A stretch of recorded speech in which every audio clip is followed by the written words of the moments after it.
A Beverage at the Beach, MacKerricher State Park, Fort Bragg, California, on May 21, 2026.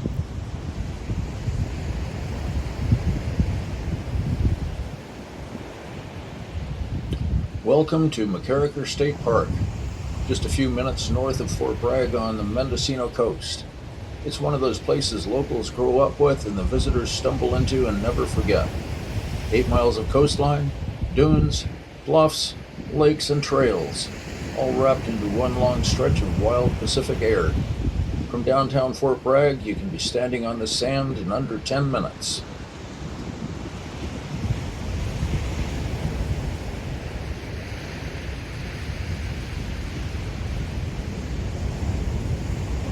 Up here on the north end of MacKerricher Beach, there's one thing people always ask about: those tall, weather-beaten poles sticking out of the sand. Every time someone sees a photo or video from this spot, the question pops up again: what are those? And honestly, nobody can say with absolute certainty anymore.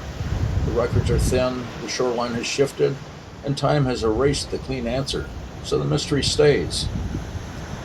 What we do know is that the poles almost certainly tie back to the old industrial coastline, but which part of it depends on who you ask. Some say they were part of old logging haul routes, where timber moved from the forest towards the coast. Others think they were utility or telegraph lines serving the early logging operations. A few swear they were structures connected to the Union Lumber Company, maybe tied to shoreline work or staging areas. And then there's the idea that they were supports for the California Western logging railroad system, or even remnants of trestles, chutes, or loading structures that once stood along this stretch of beach. Whatever the truth is, the ocean has stripped them down to their bones, leaving these ghostly wooden markers that look like they're guarding the shoreline. They're part history, part rumor, part imagination, and that's why people keep asking. And MacKerricher has plenty more stories tucked into its edges. Walk south, you get that long, open sweep of beach, the kind of place where the surf rolls in steady and the wind carries that clean Mendocino Coast air. Walk north, though, and you hit something special. A simple trail leads through the dunes to the last paved section of the old Fort Bragg Haul Road. It's a quiet, almost forgotten piece of local history. You can walk it for about a mile, all the way to Ward Avenue, where the pavement finally gives up and the coastline takes over again. It's one of those stretches where you can feel the past under your feet and the present all around you. Inland, Lake Cleon sits calm and reflective, a completely different mood from the surf just a few hundred yards away. And tucked into the cypress dunes is the MacKerricher campground, where generations have pitched tents, cooked over smoky fires, and listened to the waves at night. Everyone who's stayed there has a story: foggy mornings, windy evenings, raccoons with sticky paws, and big ambitions. MacKerricher isn't just a park. It's a full coastline full of memories, mystery, and the kind of quiet that settles into you. So go ahead, sit back, relax, and enjoy a beverage at the beach with me. The surf is steady, the light is soft, and the old poles are standing watch like they always have. Let's take a moment and just be here on MacKerricher Beach.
Thanks for spending a little time with me out here today. To all my subscribers, you're the reason these stories keep going. Your support, your comments, and the way you keep coming back means more than you know. And if you're new here, you're always welcome to join me for future Beverage at the Beach videos. It's free, it's easy, and all you have to do is click on my picture at the end of the video to hop on board. Until next time, take care, enjoy the coast, and I'll see you on the next tide.